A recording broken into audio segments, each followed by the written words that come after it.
A partir da leitura do prontuário da pessoa que chegou ao hospital e faleceu ali, durante a dissecação, neste caso, encontramos na cavidade abdominal, onde o útero foi retirado. Muito provavelmente há placas de secreção purulenta e vamos procurando através dos vasos sanguíneos esses achados, onde se vai documentando através da mudança de coloração. E se já foi amputado, então também vamos observando como os trombos estão distribuídos antes da amputação. Justamente para ir analisando todas essas hipóteses e chegar à causa da morte. Quais são esses sinais gerais de asfixia? É cianose, ou seja, o rostinho roxo, as unhas também, e esses elementos são muito importantes, porque quando a gente vê o corpo no necrotério, na mesa de dissecação, vê essas características imediatamente. Precisamos lembrar que é um processo asfíctico. Sempre me lembro muito de que um paciente tem um problema cardíaco muito importante e está amputado na perna. Durante uma consulta, um colega perguntou: que qualidade de vida esse paciente terá entubado? Muitos pensam que ele não escuta, mas às vezes nem está sob sedação profunda. O paciente melhorou, foi estubado, já usava só oxigênio, estava tranquilo e chamou meu colega. A qualidade de vida, quem define minha qualidade de vida sou eu. Se sou feliz no sofá vendo meus netos correrem, isso é problema meu. Imagina se eu tivesse dito assim sim já, porque eu sabia que se eu não colocasse certo suporte de oxigenação, certo suporte de um antibiótico mais potente, certo remédio para aumentar a pressão, eu sabia que ele ia falecer ali. Mas em situações de urgência ou de emergência ou situações agudas como a dela, aí sim a obrigação era reanimá-la, que foi o que fizeram. O que eu digo é que, independentemente do que se diga, os fatos é que vão falar nesse caso, pois ela foi reanimada e ficou com certas sequelas. Essas sequelas contribuíram para que ela tivesse certa falta de circulação nas extremidades e que levassem à necessidade da amputação. Dizem que entrar em um hospital é lidar com nossa maior fragilidade, a vida. Um lugar onde confiamos que cada decisão é tomada para nos proteger. Mas hoje vamos questionar o que acontece quando essa confiança é quebrada. E é que existem casos que não podem ser explicados como erros. Casos que nos fazem questionar como um profissional de saúde pode ultrapassar limites que nunca deveriam ser ultrapassados. Hoje não vamos relatar os fatos como uma linha do tempo, vamos explicar o que aconteceu em dois casos extremos, onde o sistema falhou, onde a ética falhou e onde os pacientes pagaram um preço impossível de justificar. Hoje falo no plural, pois não estou sozinho. Estamos com 2 doutores. Olá, amigos. Sou Éder Zamarron, médico especialista em emergências e terapia intensiva. Minha área de trabalho é o manejo de pacientes críticos, que são aqueles pacientes que apresentam falha de um ou de vários órgãos, comprometendo de forma aguda a vida ou a função. Olá, sou Jorge Olivares, médico forense e criminologista. Acompanhem-nos por este grande caminho para saber o desfecho desses casos. Saudações. Saudações.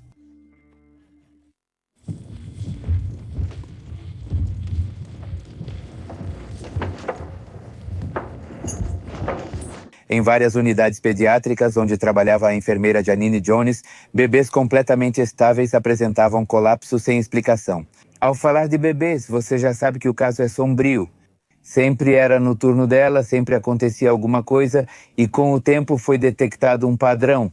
Essa mulher administrava succinilcolina, um paralisante muscular que interrompe a respiração. O doutor vai explicar em detalhes. Mas a pessoa segue consciente, tornando tudo mais sombrio. E um bebê sob os efeitos disso não pode chorar, nem pedir ajuda, simplesmente para de respirar. O caso principal foi o de Chelsea McClellan, uma bebê de 15 meses. Uma intervenção realizada durante seu turno permitiu detectar vestígios microscópicos desse medicamento nos músculos respiratórios, o que evidenciou uma manipulação externa. Ao revisar registros de anos anteriores, surgiu o caso mais grave e obscuro. Mais de 60 emergências pediátricas inexplicáveis tinham em comum a presença de Janine Jones. Ela não buscava dinheiro nem aliviar o sofrimento, ela buscava atenção, provocava emergências para se apresentar como a salvadora. Eu já dei mais ou menos uma introdução sobre o que é essa substância, mas você está mais relacionado, mas sim. A succinilcolina é um medicamento conhecido como paralisante ou bloqueador neuromuscular. O que isso significa? Para fins simples, ela bloqueia o impulso elétrico do nervo para que o músculo se contraia. Para que isso aconteça, é necessário haver um impulso elétrico que ative e cause o encurtamento das fibras musculares. Nós temos diferentes músculos responsáveis pela nossa mobilidade e um dos principais se chama diafragma, que fica abaixo dos pulmões. Quando o diafragma se contrai, basicamente faz com que o ar entre. Quando o diafragma relaxa, faz com que o ar saia. Se nós aplicarmos um bloqueador neuromuscular da placa periférica, porque existem alguns bloqueadores, ou o que chamam de relaxantes musculares, que atuam no nível do sistema nervoso central, que é para situações de lesões esportivas ou de contraturas, etc. Mas aqui é um componente bem diferente. São medicamentos que vocês devem se perguntar para que existem, porque causam a paralisia dos músculos. Bem, eles servem justamente para pacientes que precisam ser intubados e conectados a um respirador por diferentes circunstâncias. A mais comum e conhecida ocorre durante a anestesia geral, quando alguém vai ser submetido a uma cirurgia, por exemplo, de abdômen, e não é candidato a receber uma raquianestesia, um bloqueio que tecnicamente se chama neuroaxial. Então, o que vão fazer com essa pessoa é aplicar um medicamento para que ela não sinta dor com o tubo que vão colocar em sua garganta. 2, um medicamento que faça com que ela perca o estado de consciência, isso se chama hipnose ou uma sedação rápida. E 3, um medicamento para que ela não esteja respirando. E então ela possa ser conduzida confortavelmente pela máquina de anestesia. Nesse caso, esse tipo de medicamento nós usamos na terapia intensiva também para levar um paciente à intubação e conectá-lo ao respirador. Mas aqui não por necessidade de uma cirurgia programada e sim por situações de insuficiência respiratória. Por exemplo, em situações de dano neurológico, traumas cranianos, derrames cerebrais, etc. Para isso que usamos. A vantagem desse medicamento é que ele começa a agir muito rápido, em mais ou menos 20 segundos, 40 segundos, já está paralisando o paciente. É muito curioso, porque quando você administra, eles fasciculam como se as reservas dos músculos se esgotassem. E depois, quando para de fascicular ou de fazer movimentos, significa que os músculos já estão paralisados, incluindo os diafragmas e sua meia-vida, ou seja, o efeito do medicamento dura mais ou menos uns 20, 40 minutos no máximo. E por isso é muito conveniente, porque o efeito passa rapidamente. Pode haver algumas substâncias que revertam o efeito se existirem. E isso é quando, por exemplo, tentam entubar a pessoa e não conseguem entubá-la para que volte a respirar. Eles aplicam um antagonista, um medicamento que reverte esse efeito da succinilcolina. Nesse caso que você mencionou, ele estava usando, obviamente, de uma maneira extremamente inadequada, e até fiquei com raiva quando estavam descrevendo isso. Mas justamente causava uma situação de parada respiratória nas crianças, ou seja, elas paravam de respirar, a oxigenação no sangue caía, e bom, não sei até quantas crianças chegaram a falecer por hipóxia. Se a oxigenação no sangue cai muito, o oxigênio não chega ao coração, causando arritmias e parada cardíaca.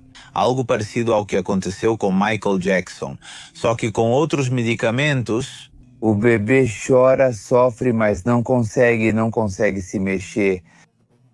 Infelizmente, esse é um processo asfíxico e o fato de não poder usar os músculos respiratórios causa uma situação de ansiedade, de agonia e acaba falecendo. Infelizmente, é um processo asfíxico. Na verdade, é bem difícil de assimilar o que vou dizer e é bastante sofrido. Em adultos, existe algo chamado despertar transoperatório. Na verdade, tem um filme chamado Awake, assim vocês podem encontrar, que é praticamente acordado durante o procedimento.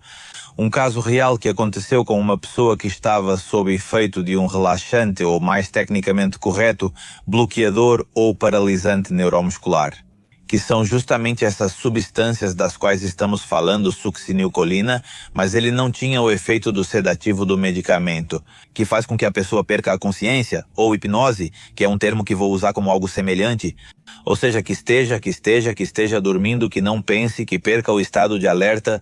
Então o efeito do medicamento passou. O mais conhecido é o Propofol, por exemplo.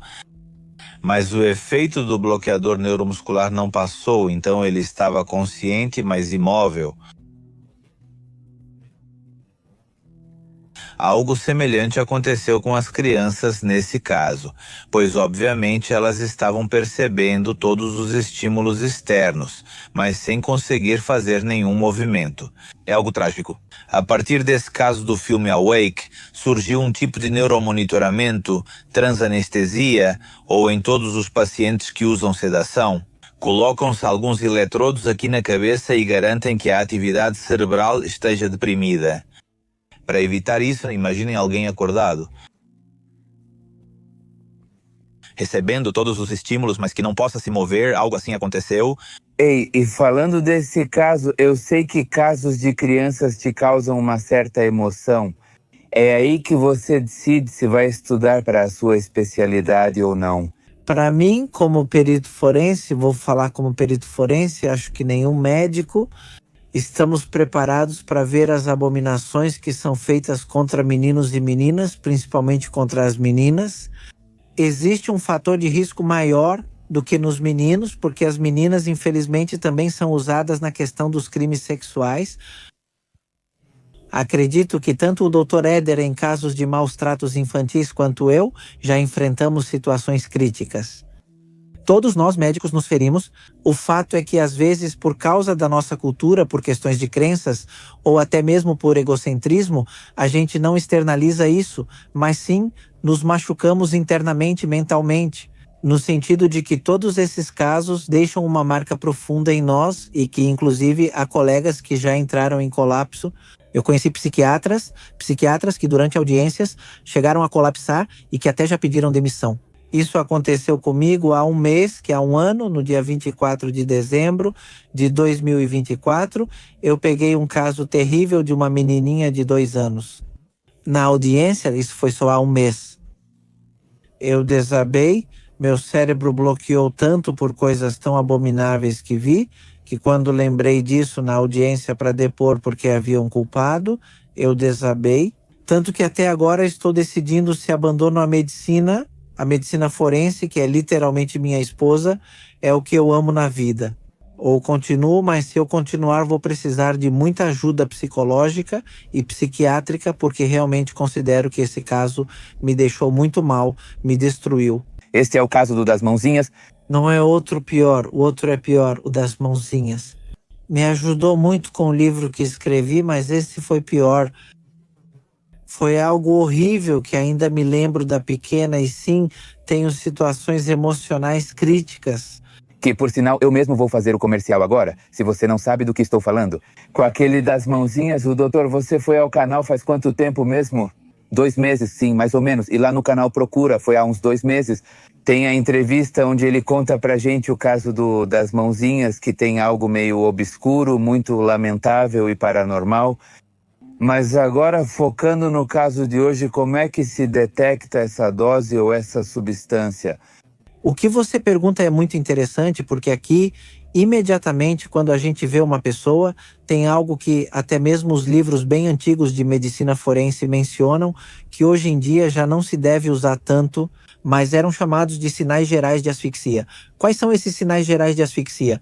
É cianose, ou seja, rosto e unhas roxos, com hemorragias chamadas petequias, parecidas com pontinhos de alfinete. Elas são vistas nos olhos internamente, são vistas no coração, são vistas nos pulmões, são vistas no peritônio, que é uma camada que cobre os órgãos abdominais. E esses elementos eles são muito importantes porque quando a gente vê o corpo no necrotério, na mesa de dissecação, vê essas características imediatamente, devemos lembrar que é um processo asfíctico. As asfixias são classificadas em traumáticas, químicas e patológicas. Neste caso, causado por uma substância, trata-se de asfixia química. Então é preciso fazer a dissecação de todo o corpo, obtendo dados macroscópicos que, nesse caso, uma asfixia vai produzir. Falha a nível pulmonar, também vamos encontrar dados de falha cerebral, por exemplo, edema, que é um acúmulo de líquido no cérebro, edema cerebral, edema pulmonar. E aqui o mais importante, importantíssimo, é coletar amostras do humor vítreo que está dentro do olho. Sangue, às vezes com conteúdo gástrico, é enviado para análise química e que o químico, através de uma análise do sangue, nos diga qual substância é. Já aconteceu de você pegar algum caso aqui em que usaram essa substância com crianças ou adultos? Neste caso dessa substância, felizmente não, mas já houve outros casos com outras substâncias. O caso que ficou muito famoso, que eu não peguei, mas ouvi falar quando era aluno, com um professor que nos explicou esse caso, o famoso das goteiras, que foram pessoas que, nesse caso, eram mulheres associadas criminalmente com outros indivíduos que colocavam substâncias medicamentosas na bebida delas e faziam com que perdessem a consciência. O problema é que depois, combinado com outras substâncias que também misturavam na bebida, causava uma falha respiratória e essas pessoas morriam.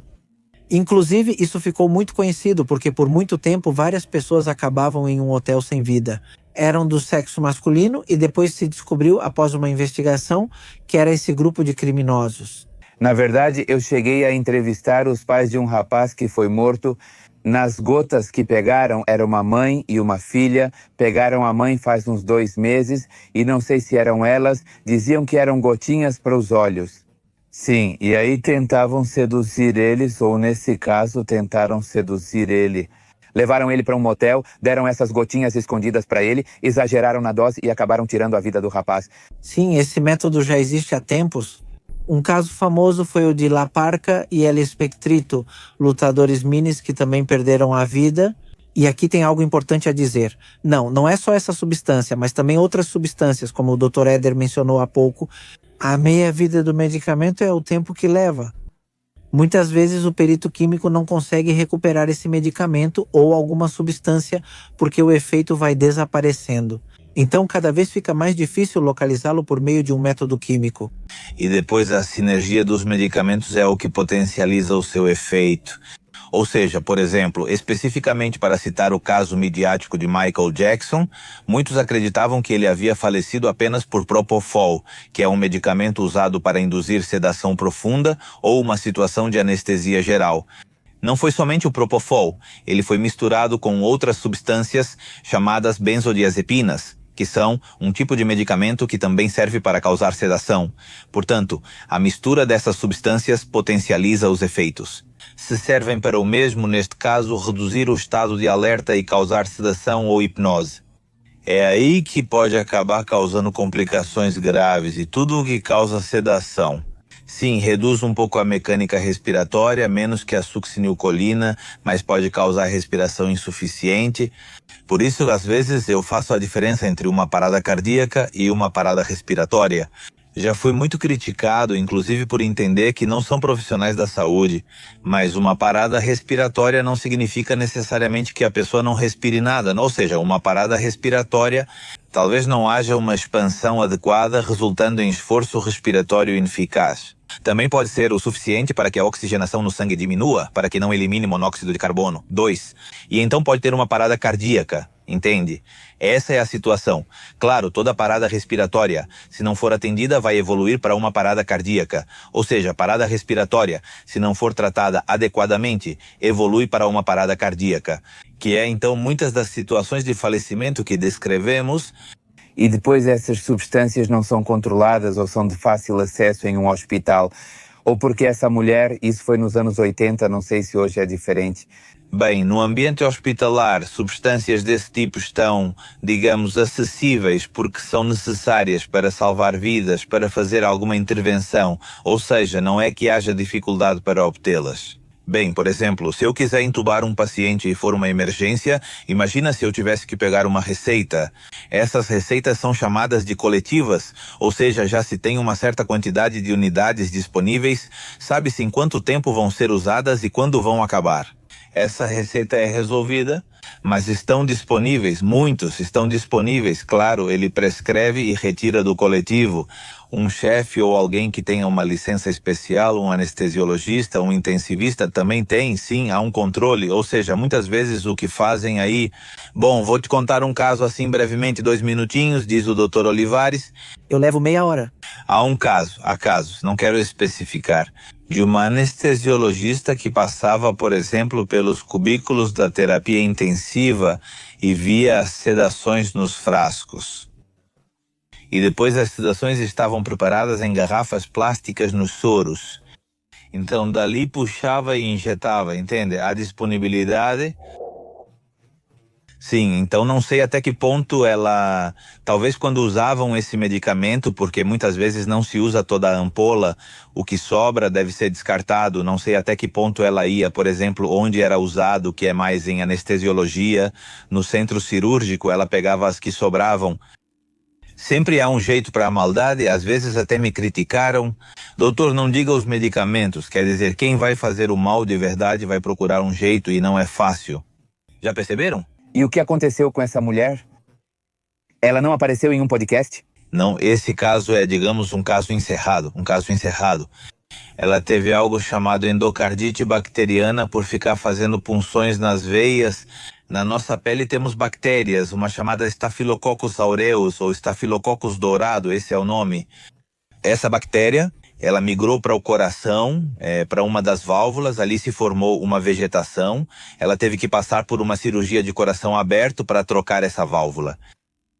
Ela estava funcionando bem, ficou em evolução por alguns anos, bem, porém, em uma situação lamentável, foi administrado Propofol e aparentemente foi aí que ela faleceu.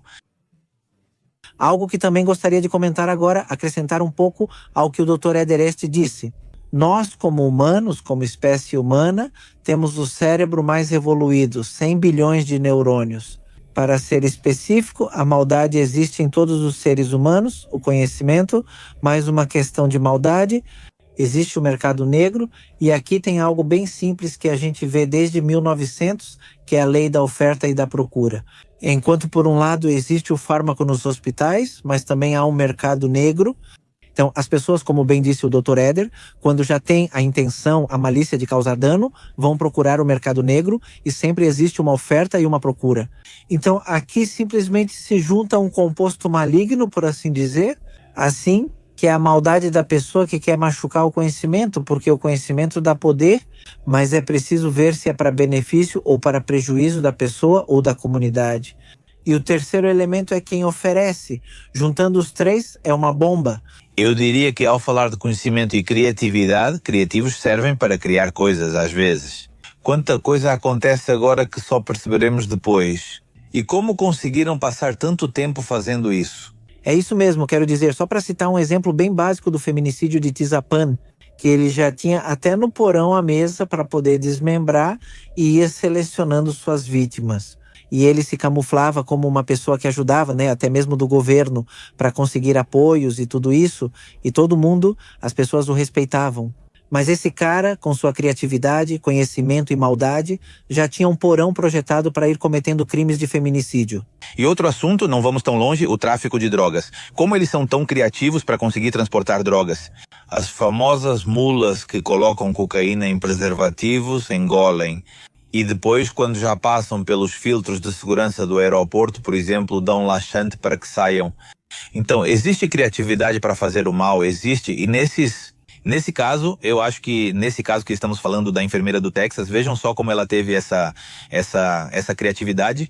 E então, certo transtorno, né? Certos transtornos mentais que têm como base direcionar essa psicopatia para algo ruim. As vítimas inocentes? A vítimas inocentes. Jones operou durante anos por 2 motivos principais. Usava substâncias, como dissemos, difíceis de detectar e, além disso, vários hospitais preferiam evitar escândalos a investigar. Quando as mortes aumentavam, simplesmente transferiam ela de setor. O silêncio permitiu que ela continuasse causando danos. Existe algo chamado evento sentinela, que é quando, por uma intervenção médica ou de enfermagem, a pessoa acaba falecendo ou tem sua vida comprometida. É importante ressaltar que todo evento sentinela deve ser reportado e investigado. Existem formulários e documentos que precisam ser preenchidos. Nada pode passar despercebido. Quem tomar conhecimento dessas situações e acabar tolerando, torna-se cúmplice.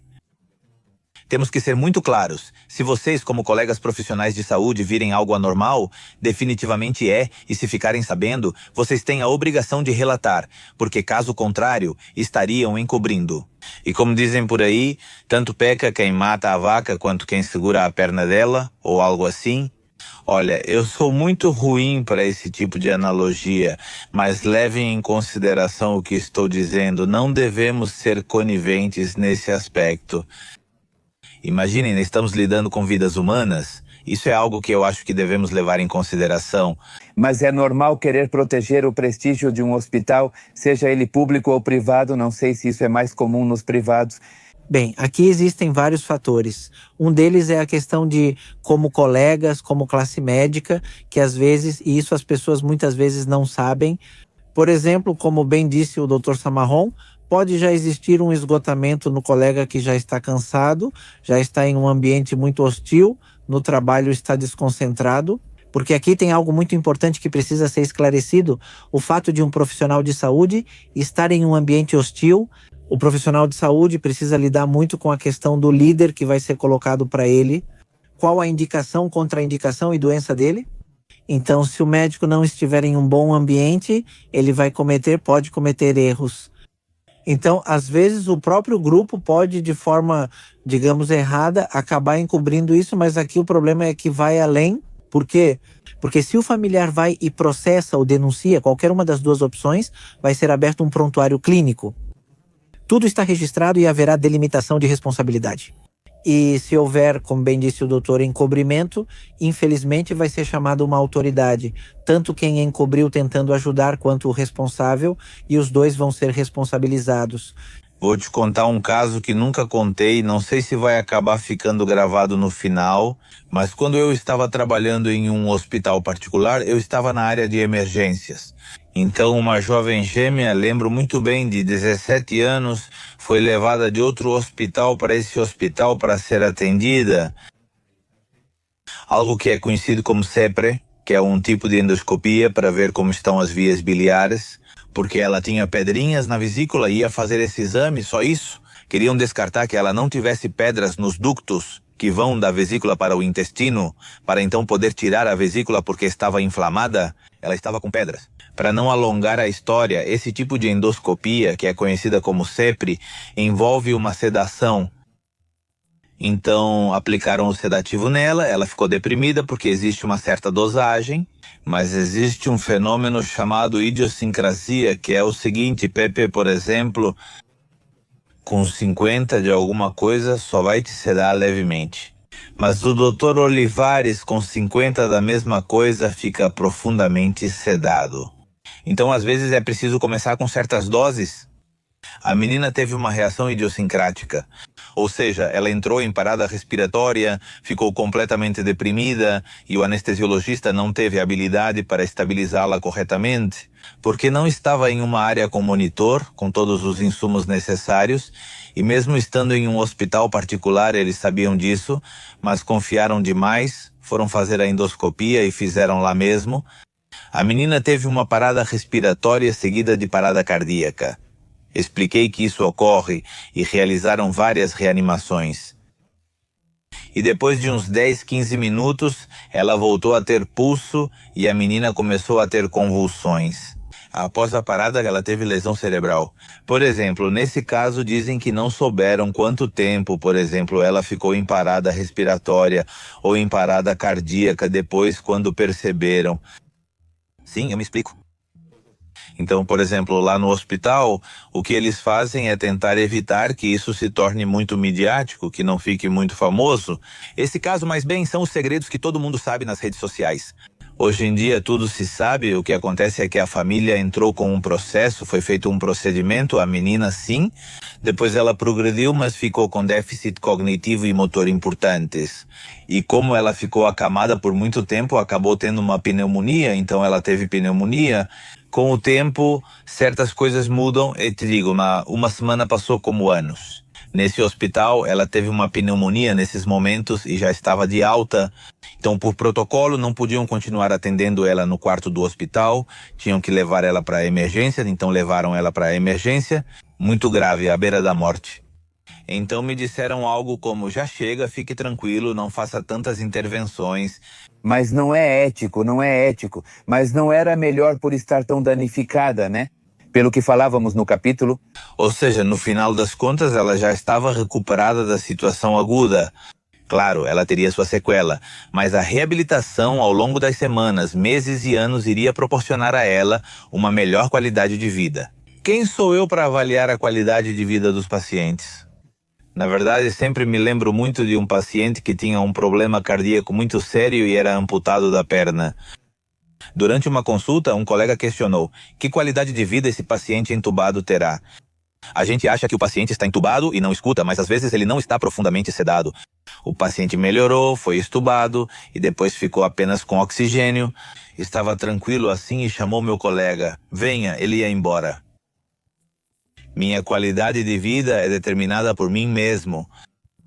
Se eu sou feliz em um sofá vendo meus netos correrem, esse é um problema meu. Se eu me explico, quem sou eu para dizer não ou impor limitação terapêutica a essa menina, já que a família estava presente e interagiam, apesar das limitações dela?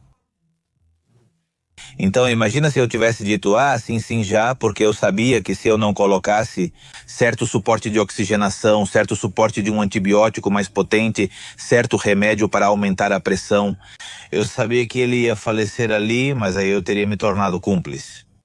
Sim, claro, se me explico, e eu fui sim, claro. Com a pessoa que me sugeriu, eu disse: você não está tentando me insinuar que eu deva limitar os esforços terapêuticos? Não, claro que não. E você pode dizer em que termos?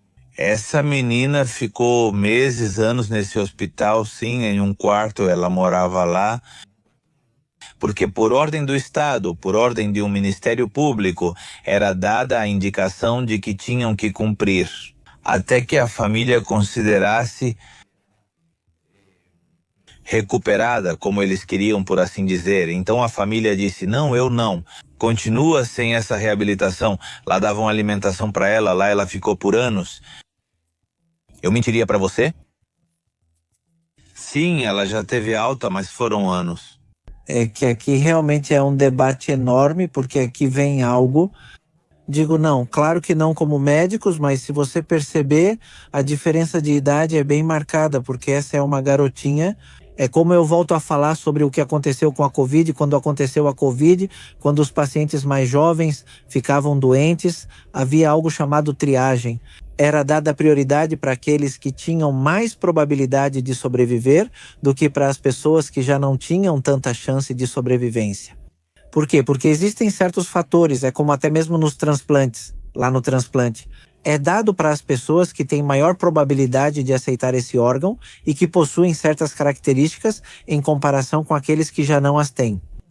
Então, nesse sentido, por exemplo, eu costumo intervir muito em autópsias onde já são idosos que foram abandonados pela própria família, o que é terrível, deixam o paciente lá e, infelizmente, largado no hospital.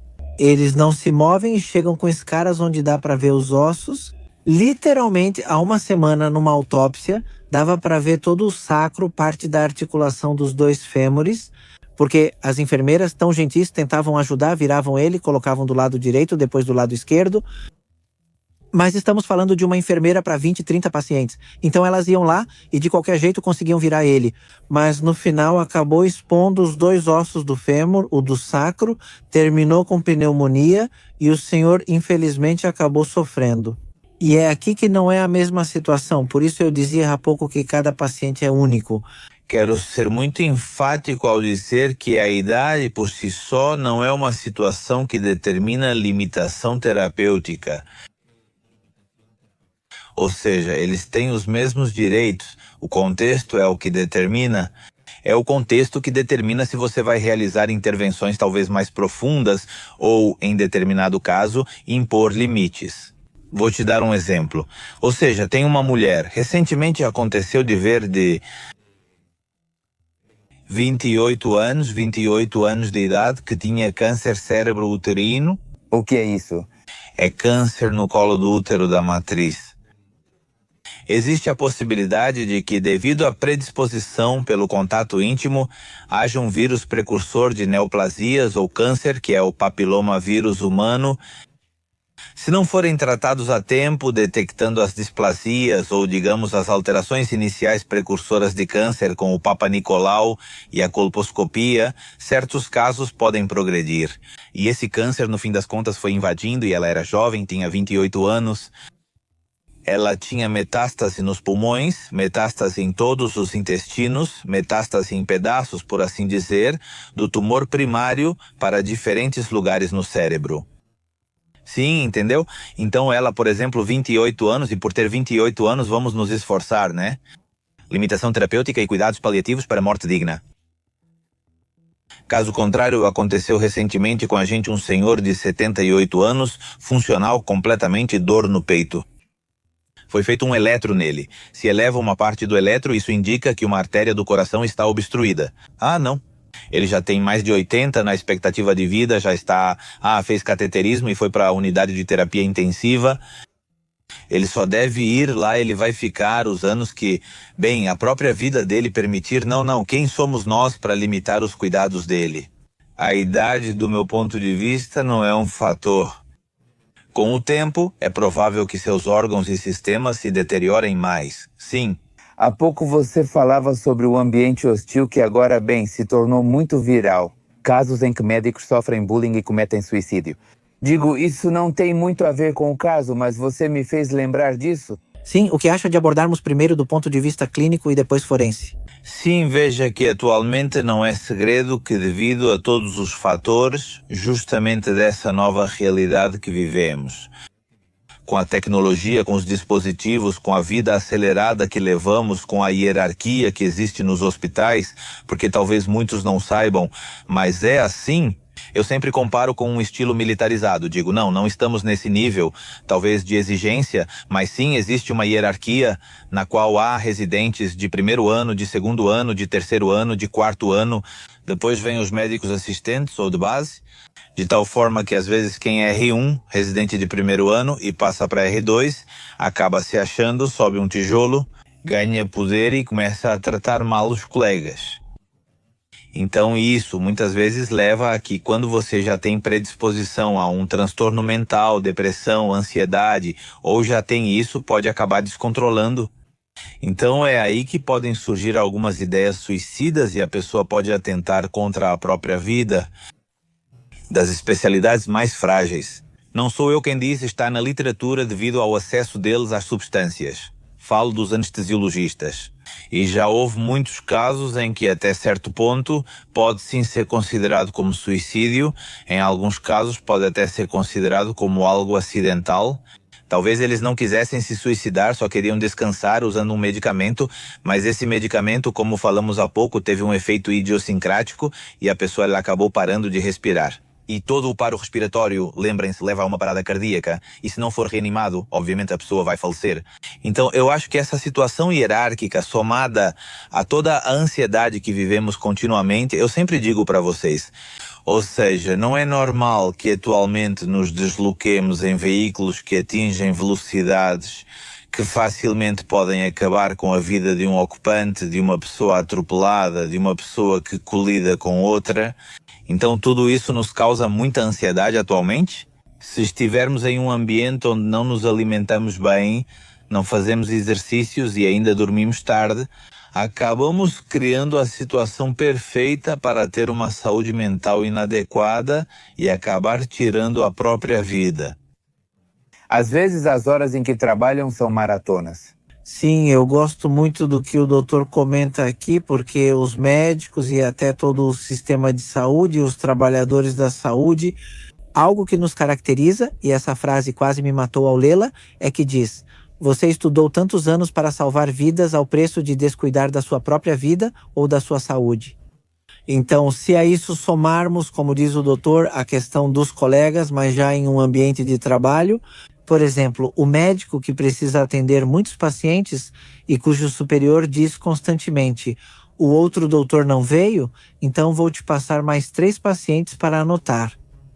Isso é algo importante que as pessoas precisam saber. O médico não é como um super-herói. O médico também fica doente, também tem problemas em casa. Então não sabemos, por exemplo, agora, com tantos casos em muitas cidades, não é só isso. O tempo que ele passa se deslocando de transporte público ou no próprio veículo até o hospital já levou 1h30. Não sabemos se ele já brigou com a esposa ou com os filhos. Ele chega para trabalhar em um lugar hostil porque o chefe está assediando. Provavelmente há muitos pacientes, até mesmo os próprios colegas. Há colegas que, infelizmente, ao invés de trabalhar em equipe, fazem o contrário. Aí escapou, foi para frente, fez errado, não fez isso e o trabalho vai ficando mais hostil até o final. A longo prazo, infelizmente, o médico ou a enfermeira acabam adoecendo ou recorrendo a vícios devido a essa situação, que acaba, como disse o Dr. Éder, numa situação em que infelizmente acabam perdendo a vida. E aí, o que deve ser feito? É preciso mudar a estrutura atual das jornadas médicas. Um caso famoso nos Estados Unidos mudou a prática de plantões de até 36 horas seguidas. Um caso muito midiático no qual a filha de um jornalista foi a um atendimento de emergência.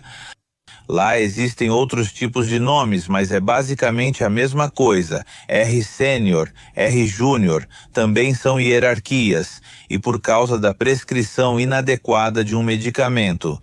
A filha dele teve uma interação porque ela tomava medicamentos para um transtorno mental de base, para um transtorno psiquiátrico, e isso causou uma interação. Ela teve síndrome serotoninérgica com excesso de serotonina, febre, taquicardia, hipertensão e parada cardíaca.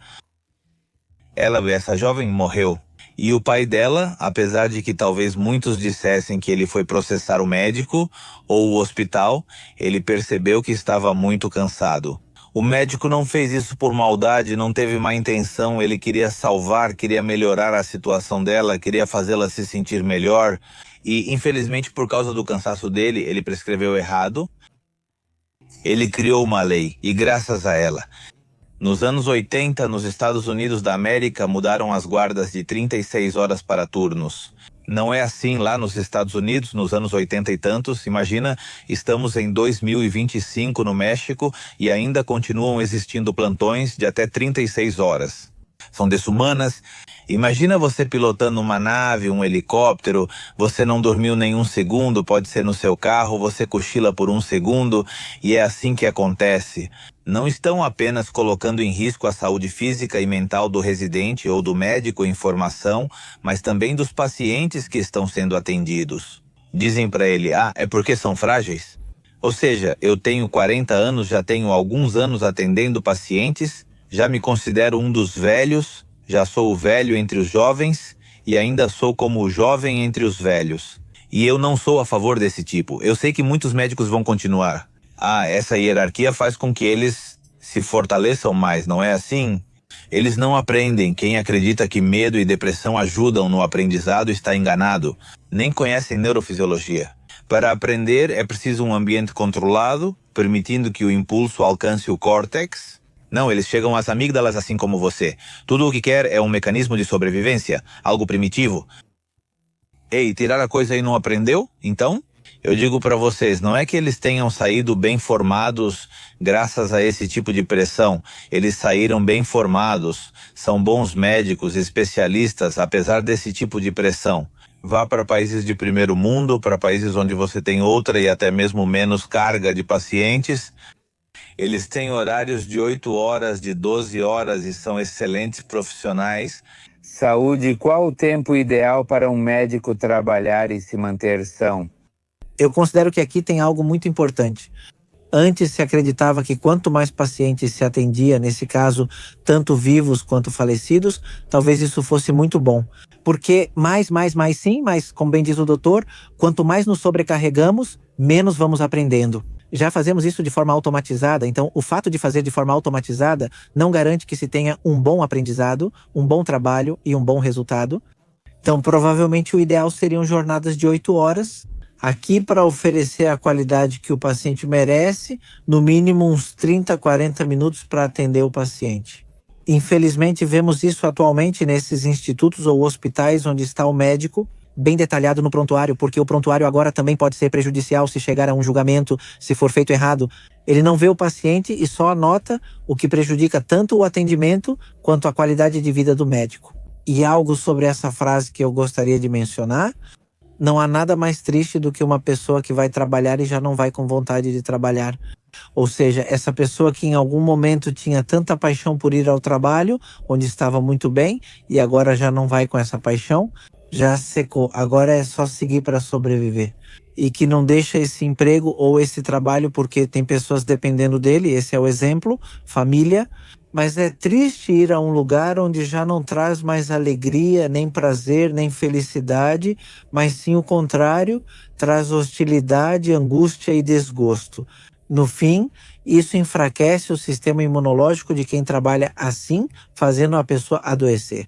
Nós, médicos, ocupamos uma posição desconfortável na sociedade, porque tem gente que nos vê como se tivéssemos um poder econômico, como se tivéssemos muita estabilidade, graças ao fato de trabalharmos 3 turnos em 3 empregos, e os que têm muita estabilidade nos veem como se fôssemos seus funcionários. Então a gente fica ali como se estivesse em um colchãozinho meio desamparado. Vão dizer que é assim porque muitos... Do total das suas pessoas, quantos são profissionais de saúde? São bem poucos, vão dizer que não é nada, que estão se fazendo de vítimas, mas na verdade essa é a realidade. Ou seja, se um médico trabalhasse apenas em uma instituição, então ele ganharia o mesmo que qualquer outro profissional. Por que eles ganham tanto? Entre aspas, é porque você trabalha ali em muitos lugares, porque não há tantas especialidades e também não são tão bem remuneradas. Então, se ficarmos por aí como se eu me explicasse para as melhores, eles têm menos solvência econômica, nós temos muita solvência econômica. Para aqueles que realmente têm essa solvência, nós somos os trabalhadores deles. Então, na verdade, estamos um pouco desamparados nesse aspecto. Somos uma categoria pequena, com poucos membros, e podem fazer o que quiserem conosco. Somos realmente desunidos, por isso dizem que o maior inimigo de um médico é outro médico. Eu sou bem ruim para falar o Chapolin Colorado, no Chapolin Zamarron, mas essa é a situação. Se acham que há injustiça e querem greve nacional, dizem que os de emergência não participam, pois quem atenderia pacientes graves? Se me explico, apesar disso, sempre temos essa inércia de continuar atendendo os pacientes. Por isso você nunca vai ver uma greve de médicos, não vai ver uma greve de médicos ou de profissionais da saúde. E diz que os que chegam a ver são bem gente ruim, também os do Estado. Digo, tem um cara lá nefasto que sim, é que... Pra que querem 2 pares de sapatos? Quer dizer, impressionante, que até dizia que com a Covid, com os santinhos... Mas enfim, o que quero dizer aqui é que houve um movimento aqui na Cidade do México de médicos, chegou a força pública. Como vocês sabem, o médico costuma ser passivo, eles não se envolvem como outros sindicatos que até usam coquetel Molotov, né? O médico está com jaleco e estetoscópio. E aí chegam esses policiais de choque com tudo e os empurraram, ou seja, fizeram o que quiseram com os claro. Agora, por exemplo, estão criminalizando o ato médico, pois o médico, felizmente, tem certa condição de cuidar do seu patrimônio. E muitos médicos agora, quando levantam falsas acusações ou acusações inadequadas contra eles, já estão processando de volta quem está fazendo isso. E isso já digo, não é que seja uma ameaça nem nada, mas sim... Ou seja, levem em conta que a gente não tem o dinheiro que eles vão querer para que a gente possa arcar ou reparar o dano.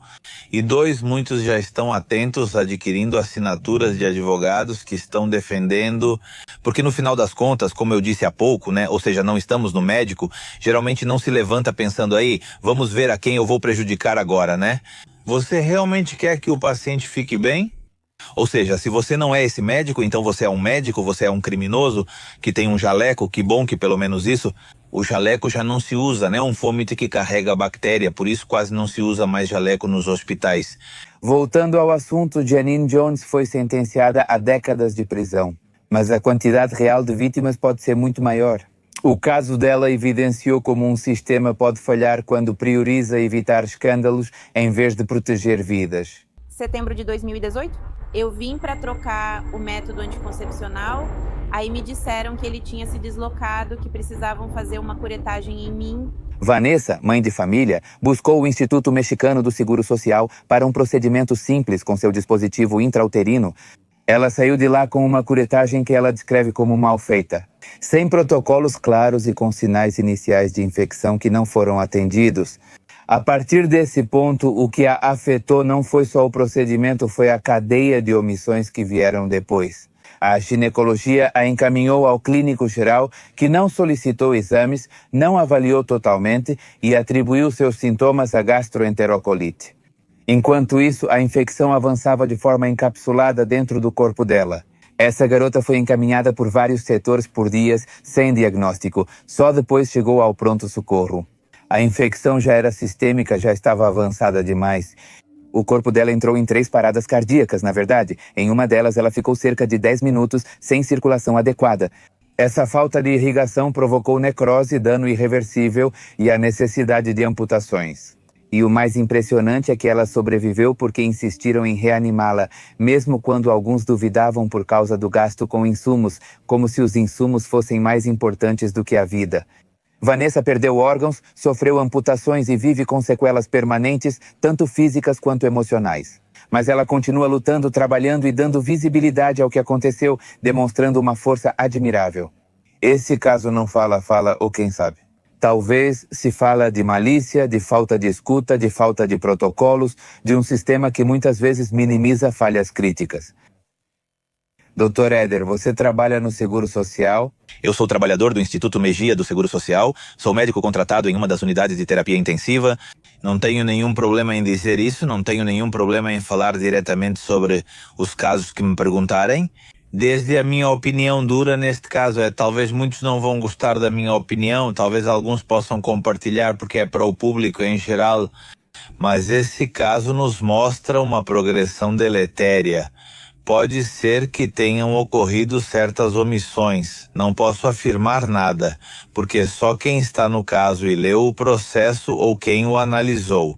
Da parte, neste caso, da investigação do Ministério Público e todas essas situações, eles vão saber mais sobre o caso.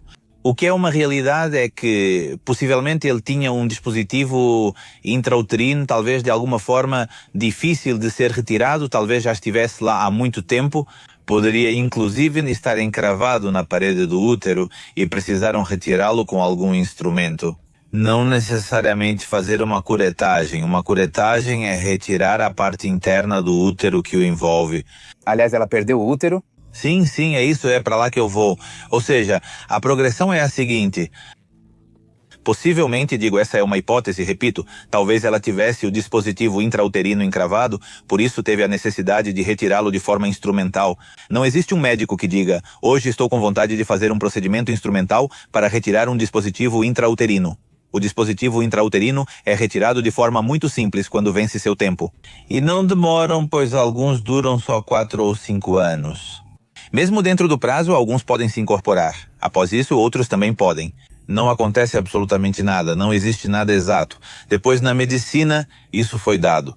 Quando é preciso trocar, praticamente no colo do útero aparecem uns fiozinhos, uns pelinhos, aí se pega uma pinça e se retira.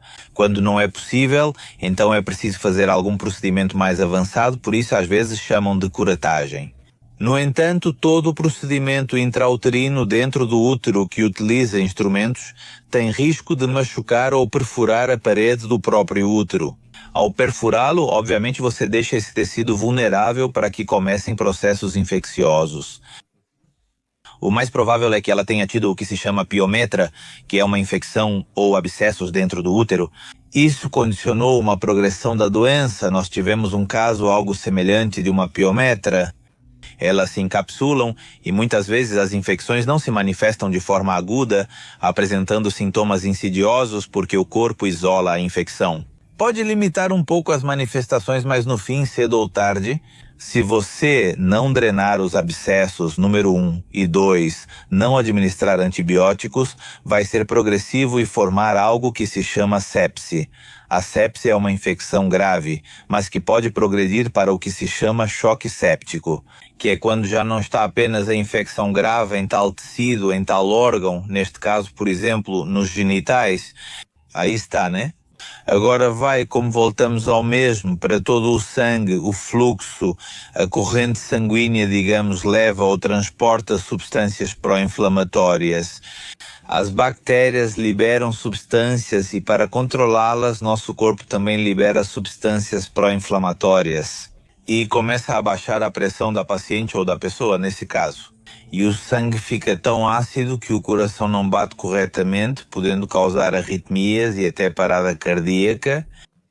Outra coisa muito importante é que, como não chega um bom fluxo de sangue aos diferentes tecidos, vai ocorrendo uma falha progressiva dos diferentes órgãos.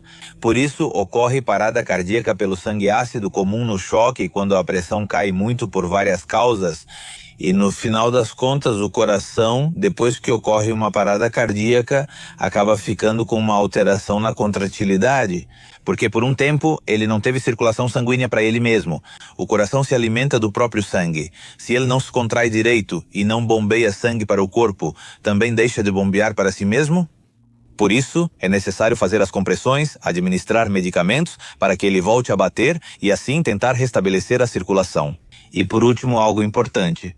Quando há uma infecção, as partes internas dos vasos sanguíneos das artérias são danificadas, formam-se pequenos coágulos e isso bloqueia a circulação das células. Elas morrem, levando ao falecimento. Isso pode ter ocorrido ao longo do tempo e após a reanimação. É que podem ter sido usados medicamentos para aumentar a pressão e esses medicamentos podem ter um efeito colateral que é causar a contração. As artérias se fecham e, portanto, o fluxo para as extremidades, por exemplo, pode ter diminuído e a própria trombose de certas artérias pode ter causado a ausência de fluxo e por isso houve a necessidade de amputação. Então, tudo está relacionado ao fato de que a infecção causou o corte das pernas e que não havia circulação? Sim. Aqui, o que o mestre Éder explicou de maneira magistral é que, assim como na medicina clínica, os médicos partem de uma manifestação clínica. A partir daí, fazem hipóteses de que provavelmente é essa doença. Devemos agir assim? Nós, como peritos forenses, agora em situações de infecção, partimos, assim como o clínico parte, digamos, do início ao fim. Nós, como forenses, partimos do fim para o início.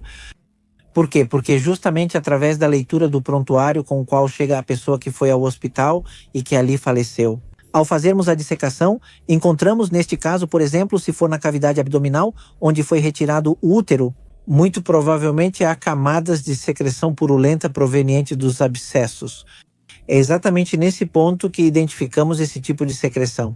E vamos observando, como disse o Dr. Éder, esses trombos e vamos procurando através dos vasos sanguíneos esses achados, onde vamos documentando através da mudança de coloração. E se já foi amputado, então também vamos observando como os trombos estavam distribuídos antes da amputação, para ir analisando todas essas hipóteses e chegar à causa da morte. Outra característica muito comum quando acontecem essas infecções, como bem comenta o Dr. Éder, é que quando se formam os trombos, uma das complicações é uma tromboembolia pulmonar. Por quê? Porque se formam trombos e às vezes a própria circulação faz com que esses trombos retornem para a circulação pulmonar e a pessoa ela acaba falecendo por uma situação respiratória, mas decorrente de um processo que é isso de infecção. Em relação aos insumos, eles estão tão limitados a ponto de que? Bom, se eu for sincero, pelo menos na unidade onde eu trabalho, sempre há disponibilidade para realizar as intervenções, ventiladores mecânicos, vasopressores para elevar a pressão e antibióticos potentes. Então não sei até que ponto os insumos foram uma limitação. Isso aí eu realmente não sei, certo? Mas essa situação que aconteceu com ele foi em grande parte por causa do atraso no atendimento. Ou seja, tempo é vida, muitos dizem tempo é cérebro, tempo é coração, ou seja, tempo é miocárdio. Chamam assim em diferentes patologias, no infarto cerebral, no infarto cardíaco, mas em geral tempo é tecido, tempo é célula. Quanto mais demorar para atender uma situação, por exemplo, trazendo para a sepse, para atender e administrar, por exemplo, antibióticos potentes, maior será a mortalidade. Está determinado que é preciso administrar antibióticos potentes na primeira hora em que se diagnostica uma sepse e principalmente um choque séptico. Então, o que devemos sempre procurar como médicos para saber que não é uma simples infecção? Aquele que apresenta aumento na frequência respiratória, aumento na frequência cardíaca, queda na pressão arterial, por exemplo, e febre. Exames laboratoriais que mostram glóbulos brancos muito altos ou baixos indicam infecção. Agora, onde isso teria sido feito?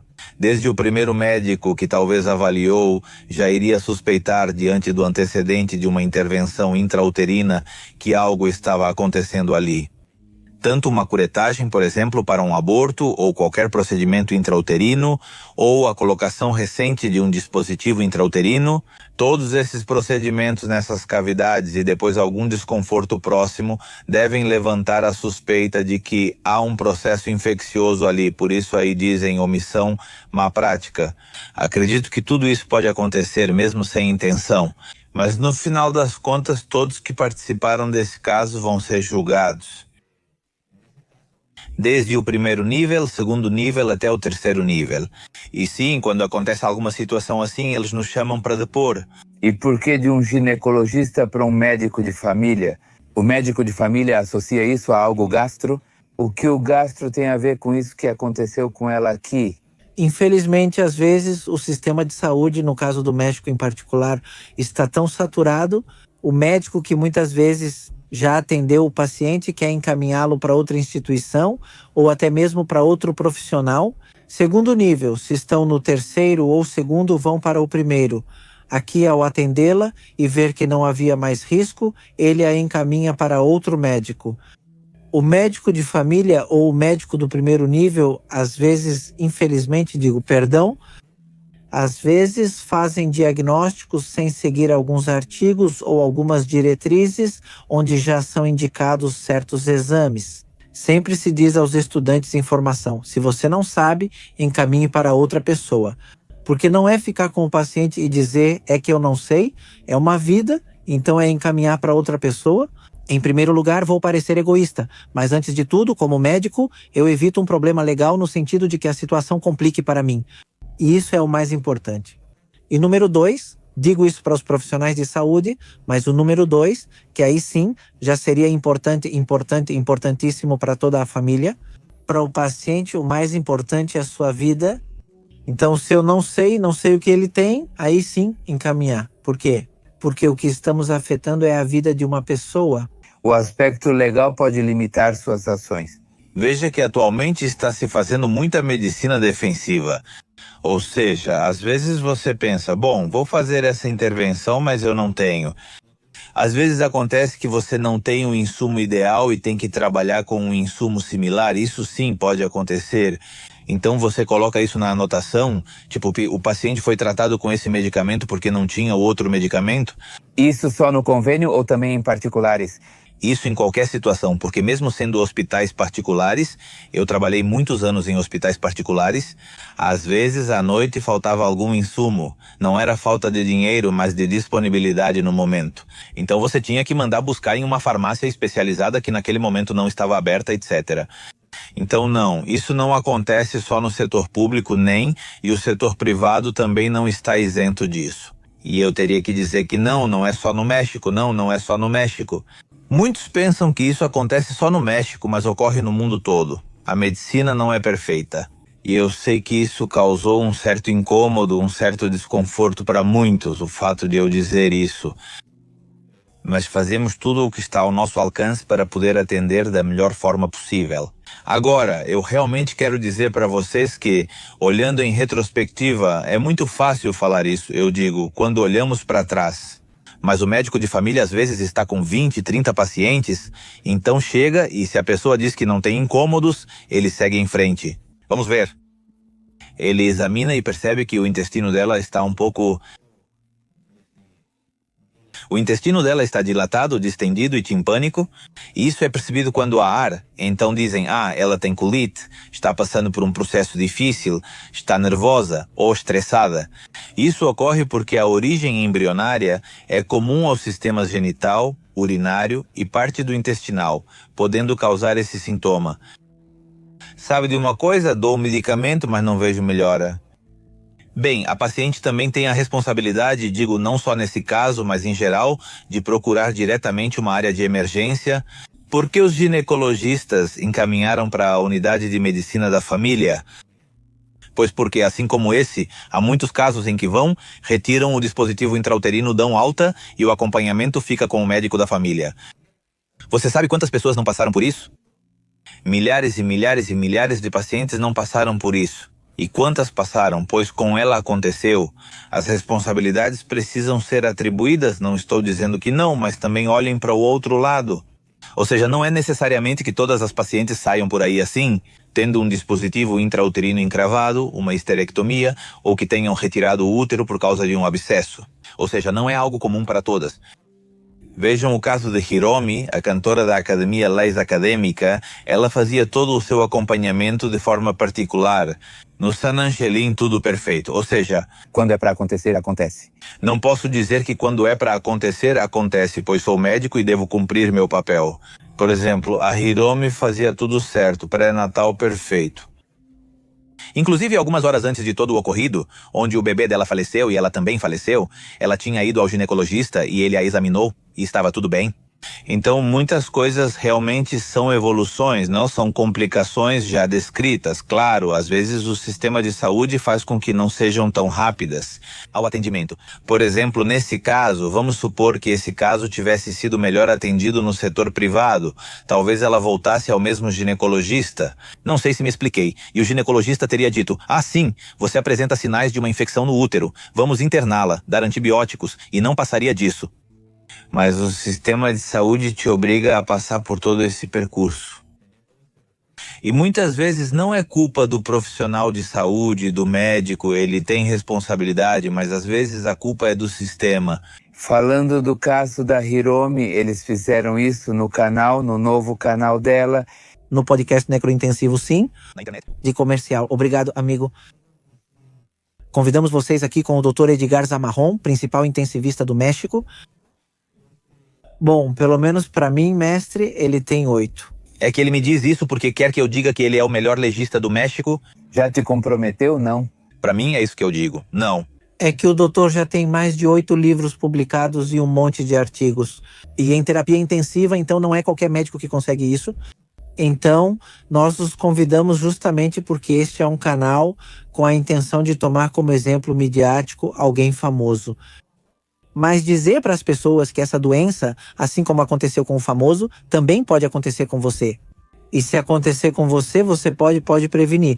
Ou se você tiver nesse momento algum familiar, você pode seguir por esse caminho justamente para ajudar as pessoas na questão médica, tanto na prevenção quanto no tratamento. E quando sai, Mestre, por favor. Toda sexta-feira, às 6 da tarde, temos a estreia de um caso de análise médico-legal de um famoso.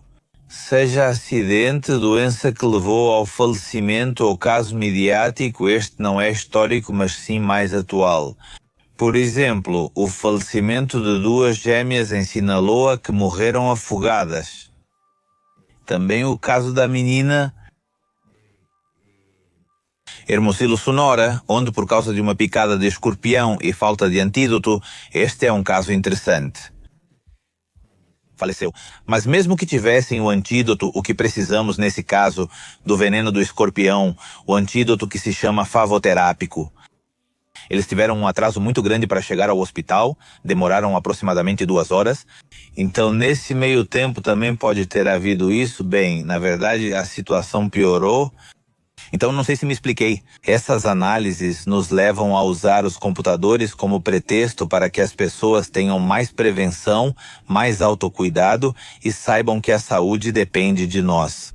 Sim, mas às vezes, infelizmente, estamos em um sistema que tem certos atrasos. E esse podcast, então, Necrointensivo, nós o fazemos com esse objetivo de usar casos midiáticos como pretexto. Então sim, para que seja para todas as pessoas, e é um projeto que fizemos de forma independente. Dr. Olivares está à disposição de vocês com carinho e paixão, esperando ser útil. Todas as sextas às 6 estamos lá. Por isso gostei muito dos casos que você apresentou, porque levam a essa análise médico-legal e sempre vai ser algo debatível. Porque agora, por exemplo, muitos vão dizer, sim, os médicos do Instituto Mexicano do Seguro Social, entende? Mas outros vão dizer que não daqui. Eu sei que talvez eles tenham certa culpa por negligência, mas talvez também. Eu vou me cuidar. E se tivesse acontecido comigo? Já faz mais de 5 anos? E se eu souber que depois de um procedimento, quando começam os sintomas, vou ficar mais preocupado? E insistindo que posso trazer alguma coisa? Se eu me explico. Entendo que, aliás, se você não encontrar o canal, pode conferir, vai estar em colaboração, você pode conferir aqui embaixo do lado esquerdo e está junto à foto, ao logo. Ali vai aparecer o outro logo, uma nova opção que o YouTube tem. Mas voltando ao caso da Vanessa, ela perdeu a vida em 10 minutos. Até onde isso é ético? Aqui é preciso avaliar muito bem qual médico está no comando e também os valores que o médico traz, por exemplo, cada paciente, e aqui as pessoas precisam saber disso. Cada paciente é único, individual, porque o fato de nós, como médicos, termos protocolos, diretrizes, artigos, sempre é necessário individualizar o paciente, seja em vida ou na morte, porque até mesmo cada cadáver é individual para o médico legista. Então, aqui se valoriza muito a questão de quantos anos a pessoa tem. Por exemplo, se for uma mulher jovem... Desculpe, ela tinha uns 28 anos. É isso que quero dizer. Se for uma mulher jovem sem fatores de risco naquele momento. Há vários exemplos, inclusive familiares, em que o médico conhece a família por ter dado o laudo. Sabe que ela foi internada em estado grave? Olha, vai ser feito isso e isso então? Muitas vezes o médico vê toda essa situação e continua lutando para fazer a reanimação cardiopulmonar, justamente porque vê que é uma paciente muito jovem. Se fosse, por exemplo, vou dar outro exemplo, um paciente geriátrico, por exemplo, só para ilustrar, de 86 anos, que já teve 3 infartos anteriores, que já até usava um cateter. Quero dizer, desculpe, ele usava um marca-passo, né? O senhor era amputado, tinha certas doenças, tinha câncer de próstata, por exemplo, e já estava muito, muito mal. O médico diz, já está na hora de deixar o senhor descansar. Ele já passou vários dias na cama, com escaras, por exemplo, aquelas feridas conhecidas, mas nesse caso, que se trata de uma pessoa muito jovem, que com certeza toda a família está ali, por isso é que o médico muitas vezes luta por bastante tempo para reanimar. Aí tem algo importante.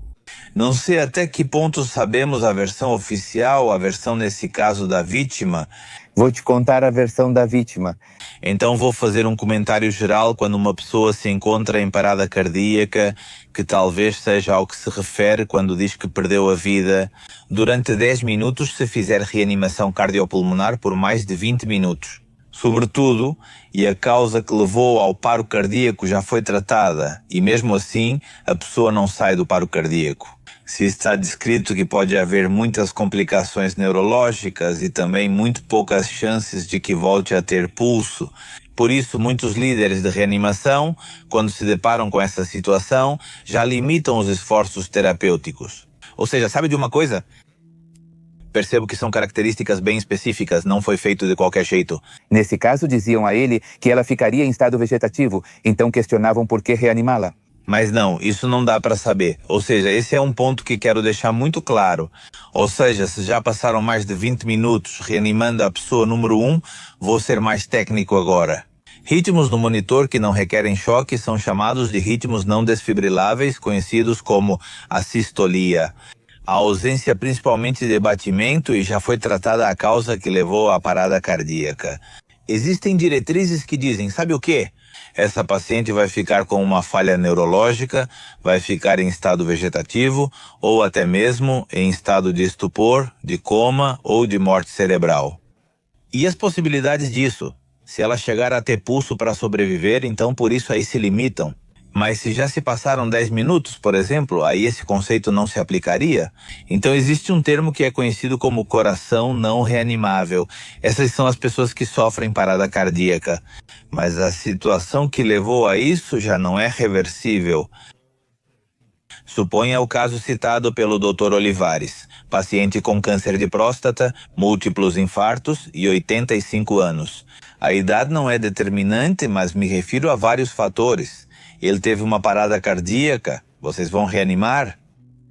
É preciso considerar também que existem corações que não podem ser reanimados, mas em situações de urgência ou emergência, ou situações agudas como a dela, aí sim a obrigação é reanimar, que foi o que fizeram. O que digo é que, não importa o que se diga, os fatos é que falarão.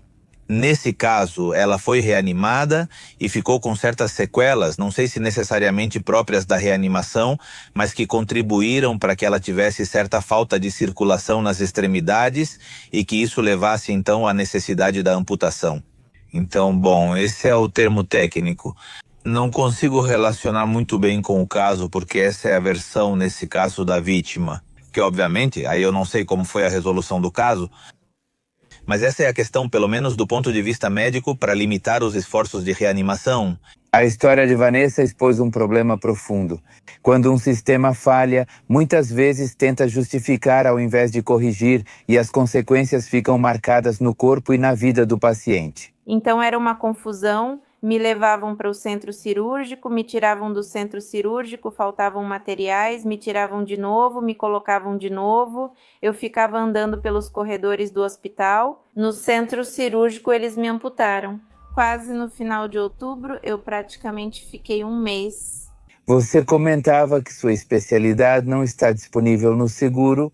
Não, o legista geralmente está sob as ordens de uma promotoria, de um tribunal superior de justiça, ou, na melhor das hipóteses, de forma independente, colaborando com uma investigação geralmente criminal, ou onde há responsabilidade, neste caso, responsabilidade médica. No Instituto Mexicano do Seguro Social é composto apenas por especialistas, por assim dizer. Alguns são médicos de família e outros são médicos não familiares. Os médicos de família são primeiro médicos generalistas e depois fazem 3 ou 4 anos, dependendo do local, de medicina de família, que são os médicos que atendem nas diferentes unidades de medicina de família, assim se chama, e os médicos chamados não familiares somos nós, os diferentes especialistas. O intensivista, o cardiologista, o pneumologista, etc. Então, né, o conceito do Instituto Mexicano do Seguro Social é que você é atendido apenas por especialistas, seja médico de família ou médico não familiar, porque muita gente acha que o médico da consulta, o médico de família, é um médico generalista adaptado àquela unidade de medicina de família. Mas por ser uma especialidade, conseguem resolver diversas situações. Agora eu também quero ser muito claro. Não estou tentando justificar o Instituto Mexicano do Seguro Social ou as diferentes instituições públicas de saúde. Mas assim como há casos muito difíceis que já estão nas mãos das autoridades para resolução, também há muitos casos de sucesso. Ou seja, existem unidades de alta especialidade, as famosas unidade médica de alta especialidade, nas quais são realizadas cirurgias de coração aberto ou de tórax aberto. Há pacientes que são levados a diferentes tipos de suporte, chamados de oxigenação por membrana extracorpórea, a transplantes de coração, de rins. Há muitas coisas boas que também precisamos saber valorizar, sem deixar de lado a exigência de que devemos continuar melhorando nesses sistemas de saúde. E também depende muitas vezes diretamente da pessoa que está atendendo, ou seja, daquele médico que está ali, pois às vezes está nas próprias mãos dele. Tá como que te atender melhor, então também peço aos colegas que tentem dar um algo a mais para um melhor atendimento. Eu sei que às vezes o trabalho nos sobrecarrega, mas no fim das contas isso não é justificativa. O paciente já está sofrendo o suficiente para agora sofrer ainda mais com um atendimento inadequado. Então, isso sim, eu gostaria de transmitir. Os médicos, no fim, são os mesmos, atuando no setor privado e no seguro. Sim, só acrescentando um pouco. Do Dr. Zamarron se sabe muito bem, e toda a classe médica sabe muito bem que os melhores médicos são formados por 3 instituições muito grandes que dão suporte a todo o país. Seja o Instituto Mexicano do Seguro Social, seja o ISTE ou a Secretaria de Saúde, os melhores médicos que trabalham em hospitais privados vêm desses hospitais, que são hospitais escola, muito necessários, que é para onde todos nós que estudamos medicina em algum momento passamos por essas grandes instituições. O Instituto Mexicano do Seguro Social tem apenas o Instituto Nacional, domina o Centro Médico aqui na Cidade do México, e no ISTE, o 20 de novembro. Secretaria de Saúde, grandes instituições como Salvador vão melhorar a nutrição. Então, todos esses hospitais públicos e também de assistência são os grandes pilares da nação, de onde saíram os melhores médicos especialistas. Então, isso é reconhecimento? O problema é que, às vezes, o sistema, por causa do orçamento e da carga tão exagerada de pacientes, acaba limitando muito também a classe médica. E outra coisa que está acontecendo atualmente é que muitos médicos de certas especialidades preferem pedir demissão do Instituto Mexicano do Seguro Social e trabalhar no setor privado. Muitos dirão, isso é injusto, por que fazem isso? Não tem ética? Às vezes é só excesso de trabalho. Há cardiologistas que atendem 20 ou 30 pacientes por consulta. Eles concluem as consultas e ainda precisam subir aos andares para ver outros pacientes e descer à emergência para atender interconsultas. Então eles ficam tão sobrecarregados que acabam com síndrome de burnout, a síndrome do esgotamento, ou seja, uma síndrome em que já estão mentalmente exaustos e acabam pedindo demissão. O cardiologista acaba infartando. Sim, então essa é a situação, ou seja, está acontecendo, é um fenômeno que é um segredo aberto. O Instituto Mexicano do Seguro Social, por exemplo, está sem especialistas. Então as pessoas dizem, agora minha consulta é em tal dia. Bom, por quê? Agora teremos 5 cardiologistas, antes eram 4. Esse 5º pediu demissão por causa da carga de trabalho. Agora, para onde acham que vai essa carga de trabalho? Ela é dividida entre os outros. Agora, um desses e outro desses, e às vezes acabam ficando unidades sem diferentes especialistas. E aí, vão se lembrar de mim? Mas vamos sentir falta? Vocês vão dizer, sentimos falta agora? Quando o Instituto Mexicano do Seguro Social tinha mais especialistas, o sistema estava em destaque. Agora esperamos que mude, pois não depende da gente. Às vezes eu sempre digo que estamos lutando, beneficiários contra médicos, quando às vezes nós não temos culpa, que não falte algum insumo, por exemplo. Então levem isso em consideração de verdade, que vocês vão com boa disposição, não vão direto para brigar, porque isso também... Às vezes, se o médico recebe uma agressão, você também acaba reagindo como ser humano. Digo, para mim, infelizmente, o teatro é um ambiente mais controlado. Ou também já chegam meio irritados, pacientes do assistente, da assistente social, do pessoal do necrotério, da farmácia. Então já chegam até você para ver. Permita-me. Ah, não, sim, quer dizer, se eu me explico e dá para entender, E muitas vezes os tempos de espera para atendimento são semelhantes no público e no privado. Vão dizer, não é verdade? Sim, às vezes você está esperando, mas não é a mesma coisa esperar em um sofá confortável, no ar-condicionado, assistindo televisão, lendo uma revista, do que ficar no sol, do lado de fora de uma unidade do Instituto Mexicano do Seguro Social ou sentado no chão esperando para ser atendido. Ou seja, os tempos às vezes são muito parecidos, mas é o ambiente que às vezes nos irrita. Essas histórias mostram a mesma coisa de ângulos diferentes. Uma decisão sem ética, uma paciente ignorada e um sistema que permitiu que tudo acontecesse. Quando a moral falha, sintomas são ignorados e o poder médico é irresponsável, o resultado é o mesmo, vidas marcadas ou morte. A medicina exige ciência, mas principalmente ética. Sem ética não é mais medicina. Obrigado por me acompanhar ou nos acompanhar nisso, pois é algo novo que implementamos no canal. Muito obrigado. Para mim, pessoalmente, foi um desafio ouvir esses casos e dar a minha opinião. No fim das contas, não são situações muito difíceis. Eu tento ser muito franco, tento ser muito direto. E bem, existe a negligência médica e as omissões. Também lembrem que o médico, em geral, está para oferecer um apoio. Como dizem por aí, sim, o médico cura quando pode, mas quando não pode. Também estamos aqui para acompanhar, para aliviar o paciente e todo o seu entorno. Então, muito obrigado pelo convite, Pepe, e muito obrigado a todos que assistiram a este vídeo. Muito obrigado a todas as pessoas tão queridas que nos apoiam. Nós criamos um canal aqui com a mente tão criativa do mestre Éder, este que se chama Necrointensivo Podcast. Acompanhem-nos toda sexta-feira a partir das 18h, por conta da questão da prevenção através das mortes de pessoas famosas, não com a intenção de sensacionalismo, mas sim para prevenção. E que, se chegarem a ter essa doença, saibam a qual médico procurar, não percam tanto tempo visitando a comadre. Que recebam as orientações diretamente com seu médico de confiança, procurem para um bom diagnóstico e, acima de tudo, isso é muito importante. Obrigado pelo apoio, porque o canal tem funcionado muito bem. E nós sempre dizemos que entre a vida e a morte sempre há histórias para contar e essas histórias precisam ser aproveitadas. Para que agora, como diz o doutor, a gente entenda o que está acontecendo e possa ter um melhor autocuidado. Lembrem-se de se inscrever no canal. E você me encontra no Facebook como Pepe Mistério, no TikTok como Pepe Mistério Documentários e neste canal do YouTube como Pepe Mistério. E você, como as pessoas te encontram? Vocês me encontram como Dr. Zamarron, doutor em medicina no YouTube e também como treinamento em áreas críticas para profissionais da saúde. Esse segundo canal... Eu como Jorge Olivares Forense nas redes sociais ou no podcast Necrointensivo. Saudações. E o Pepe vocês também podem encontrar no Instagram carregando gatinhos. Ah, sim, esse é meu outro lado, o dos gatos, que não tem nada a ver com isso. Mas depois você vai ver que aqui embaixo vão deixar comentários sobre a Lila, que a Lila é a gatinha com quem eu apareço pagando mico. Confiram lá no Instagram. Eu estou como Pepe Mistério, não sei, coloca aí, não lembro, mas coloca aí como Pepe e Lila e vocês vão me ver dançando com minha gatinha. E essa sessão eu batizei como Médicos do Horror e vamos ver o que... Né? Então, obrigado. Não, mas não me refiro a vocês, mas sim, ou poderia ser Medicina do Horror.